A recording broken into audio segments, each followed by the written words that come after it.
Hi friends, welcome to biology simplified Tamil. நான் உங்கள் செந்தில்நாதன். இந்த வீடியோவில் நம்ம என்ன பார்க்க போகிறோம்னா, தமிழ்நாட்டில் 650 எம்பிபிஎஸ் சீட்ஸ் ப்ரைவேட் மெடிக்கல் காலேஜில் 2025-26, அதாவது இந்த வருஷம் அட்மிஷனுக்கு மட்டுமே இன்க்ரீஸ் ஆகியும் இருக்குது. அப்போது நம்ம இந்த இடத்துல பார்க்க வேண்டிய விஷயம் என்னென்னா, இந்த 650 சீட்லேயுமே நமக்கு வந்து டீம்டு யூனிவர்சிட்டியில் ஒரு 200 சீட் இன்க்ரீஸ் ஆகி 150 எம்பிபிஎஸ் சீட்ஸ் இன்க்ரீஸ் ஆகிருக்கு. அது தவிர தமிழ்நாட்டுக்கு மட்டும் 650 சீட்ஸ் இன்க்ரீஸ் ஆகிருக்கு. இந்த 650 சீட்ஸில் மேனேஜ்மெண்ட் கோட்டா அண்ட் கவர்மெண்ட் கோட்டாவில் 7.5% ரிசர்வேஷன், இது எல்லாமே இன்க்ளூடட் தான். இதில் எந்த மாற்று கருத்தும் இல்லை. சரி, கவர்மெண்ட் கோட்டா இருக்குது, 7.5% ரிசர்வேஷன்லாம் இருக்குது அப்படிங்கிறத நினச்சி ஒரு பக்கம் ரொம்ப சந்தோஷமாக இருந்தால் கூட, இன்னொரு பக்கம் கொஞ்சம் கவலையான ஒரு வேதனையான ஒரு நமக்கு சந்தோஷம் கொடுக்காத ஒரு விஷயம் என்ன அப்படின்னா, நிறைய 16, 20, 25 காலேஜுக்கு மேலே, எடுத்துக்காட்டுக்கு நமக்கு வந்து கோயம்புத்தூரில் 200 எம்பிபிஎஸ் சீட்ஸ் தான் இருக்குது. ஆனால் நல்ல இன்ஃப்ராஸ்ட்ரக்சரோடு இருக்குது. நிறைய கவர்மெண்ட் மெடிக்கல் காலேஜில் 150 எம்பிபிஎஸ் சீட்ஸ் இருக்குது. 16 மெடிக்கல் காலேஜஸில் 100 சீட்டும் என்னமோ தான் இருக்குது. அங்கெல்லாம் +50 கொண்டு வந்து அழகாக ஒரு 1000 எம்பிபிஎஸ் சீட்ஸை நம்ம இன்க்ரீஸ் பண்ணியிருக்க முடியும். லாஸ்ட் 5 இயர்ஸில் தமிழ்நாடு கவர்மெண்ட் மெடிக்கல் காலேஜில் ஒரு எம்பிபிஎஸ் சீட் கூட இன்க்ரீஸ் ஆகலை. அதற்கு காரணம் வந்து இன்ஃப்ராஸ்ட்ரக்சர் இன்னும் மேம்படுத்தப்படலையா, அல்லது அங்கே ப்ரொஃபஸர்ஸ் அண்டு மற்ற விஷயங்கள் தேவையான அளவுக்கு இல்லையா அப்படிங்கிறது மிகப்பெரிய ஒரு கேள்விக்குறியாக தான் நமக்கு இருக்குது. ஓகே, இந்த வீடியோவோட நோக்கம் என்ன அப்படின்னா, அந்த 650 சீட் எங்கெல்லாம் இன்க்ரீஸ் ஆகிருக்கு அப்படிங்கிறத ப்ரூஃபோட உங்களுக்கு காட்டுறது தான். இப்போ வந்து பார்த்திங்க அப்படின்னா, என்எம்சியோட அஃபிஷியல் வெப்சைட்டில் நம்ம போய் பார்க்குறப்போ அவங்க ரிலீஸ் பண்ணியிருக்கக்கூடிய அந்த லேட்டஸ்ட் சீட் மேட்ரிக்ஸ் அதுதான் இப்போ நான் உங்களுக்கு பிடிஎஃப்பில் வச்சு காமிக்கிறேன். இது என்எம்சி வெப்சைட் ஓப்பன் பண்ண உடனே ஜஸ்ட் நீங்கள் ஹோம் பேஜுக்கு போனீங்கன்னா வாட்ஸ் நியூ அப்படின்னு இருக்கும் ரைட் சைடில். இங்கே பாருங்கள், MBBS seat matrix as on 16/10/2025 regarding. இதை நம்ம ஓப்பன் பண்ணி தான் உங்களுக்கு அப்டேட் கொடுக்குறோம். எந்த ஒரு புரளியும் கிடையாது. இதில் பாருங்கள், தமிழ்நாடு நேராக எடுத்துக்கிட்டேன். அருணையில் 50 எம்பிபிஎஸ் சீட்ஸ் இன்க்ரீஸ் ஆகி 200 இருக்குது. பாரத்தில் 100 எம்பிபிஎஸ் சீட்ஸ் இன்க்ரீஸ் ஆகி 150லேருந்து 250 மாறி இருக்குது, இன்க்ரீஸ் ஆகி இருக்குது. அடுத்து கவர்மெண்ட்லாம் நம்ம பார்க்க தேவையில்ல. கவர்மெண்ட்லாம் லாஸ்ட் 5 இயர்ஸாக என்ன சீட்டோ அதுதான். இங்கே பாருங்கள், எவ்வளோ கவர்மெண்ட் மெடிக்கல் காலேஜில் 100 சீட்டு, 150 சீட்டு, 100 சீட்டு, 150 சீட்டு, 100 100 100 100 100 100ன்னு இருக்குது. ஒரு 50 சீட்டு இன்க்ரீஸ் ஆகியிருந்தால் கூட ஒவ்வொரு கல்லூரிக்கும் நமக்கு எவ்வளவோ 1000 சீட்டுக்கு மேலேயே இன்க்ரீஸ் பண்ணியிருக்க முடியும். ஓகே, பரவாயில்ல. இப்போ பனிமலரில் வந்து பார்த்திங்க அப்படின்னா 150லேருந்து 50 இன்க்ரீஸ் ஆகி 200 ஆகியிருக்கு பனிமலர் மெடிக்கல் காலேஜ். அப்போது இது வரைக்கும் நம்ம என்னென்ன பார்த்துருக்கோங்க, அன்னையிலையும் இன்க்ரீஸ் ஆகியிருக்கு. இங்கே பாருங்கள், அருணையில் 150 200 ஆகிருக்கு, அன்னையில் 100 200 ஆகிருக்கு. அப்போ அன்னைக்கு 100 சீட்டு இன்க்ரீஸ் ஆகியிருக்கு, அருணைக்கு 50 சீட்டு இன்க்ரீஸ் ஆகியிருக்கு. அடுத்து பனிமலருக்கு ஒரு 50 சீட் இன்க்ரீஸ் ஆகிருக்கு. ஜேஆர் மெடிக்கல் காலேஜில் 50 சீட் இன்க்ரீஸ் ஆகிருக்கு. அது வந்து நமக்கு டீம்டு யூனிவர்சிட்டி. தமிழ்நாடு மெடிக்கல் செலெக்ஷனுக்கு பனிமலரில் 50 சீட் இன்க்ரீஸ் ஆகியிருக்கு. அருணை, அன்னை, பனிமலர். அதுக்கடுத்து ஸ்ரீ வெங்கடேஸ்வராவில் நம்ம ஆல்ரெடி பார்த்தோம், 100 சீட் இன்க்ரீஸ் ஆகி 250 டோட்டல் ஆகியிருக்கு. ஸ்ரீனிவாசன் மெடிக்கல் காலேஜில் 100 சீட் இன்க்ரீஸ் ஆகி 150லேருந்து 250 மாறி இருக்குது. அது ஒரு ப்ரைவேட் யூனிவர்சிட்டி. தாகூரில் உங்களுக்கு 150 250 மாறி இருக்குது, 100 சீட் இன்க்ரீஸ் ஆகிருக்கு. சென்ட் பீட்டர்ஸில் 150 250 இன்க்ரீஸ் ஆகியிருக்கு. சுவாமி விவேகானந்தாவில் 150 200 இன்க்ரீஸ் ஆகியிருக்கு, 50 இன்க்ரீஸ் ஆகியிருக்கு. அதுக்கடுத்து நமக்கு வந்து பார்த்தோம் அப்படின்னா மற்றபடி எல்லாம் அப்படியே மெயின்டைன் ஆகி தான் இருக்குது. வேலம்மாலாம் அடுத்த வருஷம் சீட் இன்க்ரீஸ் பண்ணிடுவாங்கன்னு எதிர்பார்க்கப்படுது. இந்த வருஷமே இன்க்ரீஸ் பண்ணுறதா இருந்தது, பட் அடுத்த வருஷம் இன்க்ரீஸ் பண்ணுவாங்க போல். தக்ஷஷீலா தாகூர் மெடிக்கல் காலேஜ் பாருங்கள், 150லேருந்து 250 மாறி இருக்குது. ஸ்ரீனிவாசன் மெடிக்கல் காலேஜ் பார்த்தோம், தாகூரில் 250 ஆயிடுச்சு. தக்ஷஷீலா வந்து புது மெடிக்கல் காலேஜ் 50 சீட்டோட 2025-26க்கு அப்ரூவலோட வந்துட்டாங்க.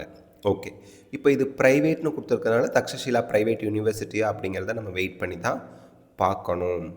ஓகேங்களா?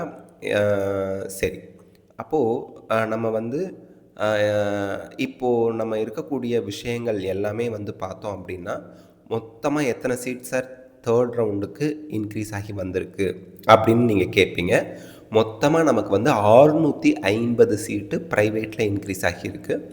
கண்டிப்பாக கவர்மெண்ட் கோட்டா அந்த கட் ஆஃப் மார்க் 3rd ரவுண்டில் நம்ம போட்டிருக்கோம் பாருங்கள், அதுலேருந்து 5 மார்க்குக்கு மேலேயே ஒவ்வொரு கேட்டகரிக்கும் குறைவதற்கான வாய்ப்பு இருக்குது. அதே போல் மேனேஜ்மெண்ட் கோட்டாவுக்கும் 10 மார்க்குக்கு மேலே குறைய வாய்ப்பு இருக்குது. அதிகபட்சம் குறைஞ்சபட்சம் 10 மார்க்காவது மேனேஜ்மெண்ட் கோட்டாவுக்கு குறையும். கவர்மெண்ட் கோட்டாவுக்கு குறைஞ்சபட்சம் 5 மார்க் வரைக்கும் குறைவதற்கான வாய்ப்புகள் அதிகமாக இருக்குது. எவ்வளோ பேர் இருந்தாலும். ஏன்னா நிறைய பேர் ப்ரைவேட் மெடிக்கல் காலேஜில் கவர்மெண்ட் கோட்டா சேர்கிறதுக்கெலாம் இப்போதைக்கு விரும்ப மாட்டாங்க. காரணம் என்னென்னா 10 லட்சம் 12 லட்சம் வருஷத்துக்கு எங்கே போய் கட்டுறது அப்படின்னு யோசிக்கிறவங்க நிறைய பேர் இருக்காங்க. அதனால் சொல்கிறேன். ஸோ இதுதான் இப்போதைக்கு உள்ள நிலமை. உங்கள் கருத்து என்னென்னு கமெண்ட் செக்ஷனில் சொல்லுங்கள், எல்லாம் தெரிஞ்சுக்குவோம். ப்ரைவேட் மெடிக்கல் காலேஜ் நினச்சா சீட்டை இன்க்ரீஸ் பண்ணிடுறாங்க. அந்தளவுக்கு இன்ஃப்ராஸ்ட்ரக்சர்லாம் இருக்கா இல்லையாங்கிறது கேள்விக்குறியாக தான் இருக்குது. நேரில் போய் பார்க்குற பேரண்ட்ஸ் சொல்கிறாங்க, அங்கெல்லாம் ஒன்றுமே இல்லை சார், அங்கே சேர்க்கவே மாட்டேன், இந்த கல்லூரியில் நான் சாய்ஸ் ஃபில்லிங்கே பண்ண மாட்டேன் அப்படின்னே சொல்கிறாங்க. ஆனால் அங்கெல்லாம் கூட 100 சீட்டு 50 சீட்டு இன்க்ரீஸ் ஆகியிருக்கிறத நம்மளால் பார்க்க முடியுது. அதே போல் பிஎஸ்பி மெடிக்கல் காலேஜில் 150 இருந்தது 100 சீட்டாக காமிக்குது அந்த சீட் மேட்ரிக்ஸில். அப்படி தான் ஃபில் ஆணுச்சு, சாய்ஸ் ஃபில்லிங்கில் அப்படி தான் வந்துச்சு நமக்கு ஃபஸ்ட் ரவுண்ட்லேருந்தே. அதனால் பிஎஸ்பி பற்றி யாரும் பயப்பட தேவையில்லை. நம்ம 150 இருக்கும்போது சாய்ஸ் ஃபில் பண்ணி சீட் அலாட் ஆகி இப்போ 100 ஆகிடுச்சா? இல்லை, ஃபஸ்ட் ரவுண்ட்லேருந்தே அப்படி தான் இருக்குது. டோன்ட் வரி, நம்ம பயப்பட தேவையில்லை.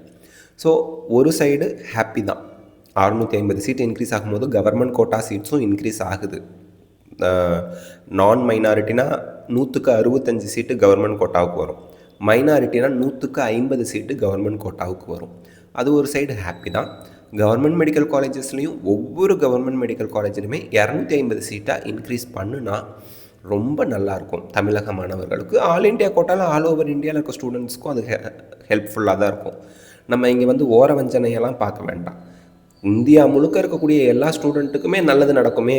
ஏன் இந்த இடத்துல நான் இந்த பாயிண்ட்டை எடுத்து வைக்கிறேன்னா, சென்ட்ரல் கவர்மெண்ட் மத்திய அரசும் நமக்கு ஒத்துழைப்பு கொடுக்கணும். மத்திய அரசும் இறங்கி வந்து இவ்வளோ கவர்மெண்ட் மெடிக்கல் காலேஜில் 100 சீட்டு 150 சீட்டு இருக்கக்கூடியது, அங்கே எல்லாம் சீட்டு இன்க்ரீஸ் பண்ணுறதுக்கு அவங்களும் அப்ளிகேஷன் போட்டால் உடனே அக்செப்ட் பண்ணணும். ஏன்னா தமிழ்நாட்டிலேருந்து அப்ளிகேஷன் போடுறாங்க. தமிழ்நாட்டிலேருந்து மக்கள் நல்வாழ்வுத்துறை அமைச்சர் சொல்கிறார், இந்த வருஷம் இந்த கல்லூரிகளுக்கு 150 சீட்டு கேட்டிருக்கோம், இந்த கல்லூரிகள்லாம் சேர்த்து 850 சீட்டு இன்க்ரீஸ் பண்ணலான்னு இருக்கோம், இந்த கல்லூரிகள்லாம் நாங்கள் அப்ளிகேஷன் போட்டிருக்கோன்னு ஒவ்வொரு வருஷமும் அறிக்கை விடுறாங்க. பட் சென்ட்ரல் கவர்மெண்ட் என்ன பண்ணுறாங்க, அதை ஏன் அக்செப்ட் பண்ண மாட்டேங்கிறாங்க அப்படிங்கிறது தெரில. இந்த இடத்துல அரசியல் நான் சொல்ல வரல. நமக்கு வந்து பார்த்திங்கன்னா 11 நியூ கவர்மெண்ட் மெடிக்கல் காலேஜ் வரையிலேயே இன்ஃப்ராஸ்ட்ரக்சர்லாம் பக்கா 4 கவர்மெண்ட் மெடிக்கல் காலேஜுக்கு 150 சீட்டுக்கு 100 சீட்டாக குறைச்சிட்டாங்க என்எம்சி. ஏன் தெரியல. நம்ம இங்கே கேட்குறது 150 கேட்குறாங்க. பட் ஆனால் என்எம்சியும் சென்ட்ரல் கவர்மெண்ட்டும் என்ன பண்ணுறாங்க, 4 government including Namakkal 4 government medical காலேஜுக்கு 150க்கு தேவையான இது ராமநாதபுரம்லாம் நினைக்கிறேன், ஒரு 4 மெடிக்கல் காலேஜுக்கு 150 100 குறைச்சி தேவையான இன்ஃப்ராஸ்ட்ரக்சரோடு வாங்க அப்படின்னு சொல்லி இன்னும், அதாவது அப்போவே சொன்னாங்க கவர்மெண்ட்டு அடுத்த வருஷத்துக்குள்ளே நாங்கள் அவங்க சொன்ன சிறு சிறு பிரச்சனைகள்லாம் தீர்வு செஞ்சுருவோம், 100 150 ஆக்கிடுவோன்னு. பட் இன்னுமா அந்த குட்டி குட்டி பிரச்சனைகளை தீர்க்கலை, இன்னுமா என்எம்சி அந்த 100 150 மாற்றி தரல. ஏன்னா கட்டும் போது கவர்மெண்ட் காலேஜ் அப்ரூவல் வாங்கும் போது 150ன்னு வாங்கினாங்க. பட் அதை 100 குறைச்சாங்க 4 கல்லூரிகளுக்கு, புது கவர்மெண்ட் மெடிக்கல் காலேஜ். இன்னும் அது 150 மாறல. புது கவர்மெண்ட் மெடிக்கல் காலேஜில் ஒரு செட்டே வெளியே வந்துடுவாங்க போல இருக்குது. 2021 ஆரம்பித்தாங்க, இப்போ 2025 ஆயிடுச்சு. 2026லலாம் ஒரு செட்டு வெளியே வர தயாராகிடுவாங்க. பட் இன்னுமா அந்த சின்ன குறைபாடுகள் தீர்த்திருப்பாங்க. பட் என்எம்சியோ சென்ட்ரல் கவர்மெண்ட்டோ தமிழ்நாட்டில் கவர்மெண்ட் மெடிக்கல் காலேஜில் சீட் இன்க்ரீஸ் பண்ணுறதுக்கு ஆர்வம் காட்டவில்லை அப்படின்றது இங்கே நமக்கு தெரியுது. தயவுசெய்து இது அரசியல்னு நினைக்காதீங்க, கொஞ்சம் யோசித்து பாருங்கள். இங்கே பாதிக்கப்படுறது மாணவர்களும் மக்களும் தான், பேரண்ட்ஸ் அண்ட் ஸ்டூடெண்ட்ஸ் தான் இந்த இடத்துல வந்து சிரமத்துக்கு உள்ளாகிறாங்க. எவ்வளோ ஸ்டூடெண்ட்ஸ் வந்து ஒரு ரேங்க்கில் சீட்டு கிடைக்கல, ஒரு 10 ரேங்க்குள்ளே போயிடுச்சுன்னு 2 தடவை ரிப்பீட் பண்ணவங்க, 3 தடவை ரிப்பீட் பண்ணவங்கலாம் ஏங்கி வருத்தத்தில் திருப்பி ரிப்பீட் பண்ணிகிட்ருக்கவங்க, கண்ணீர் விட்டு ரிப்பீட் பண்ணிகிட்ருக்கவங்களோட எண்ணிக்கை எவ்வளோங்கிறது தெரியும்.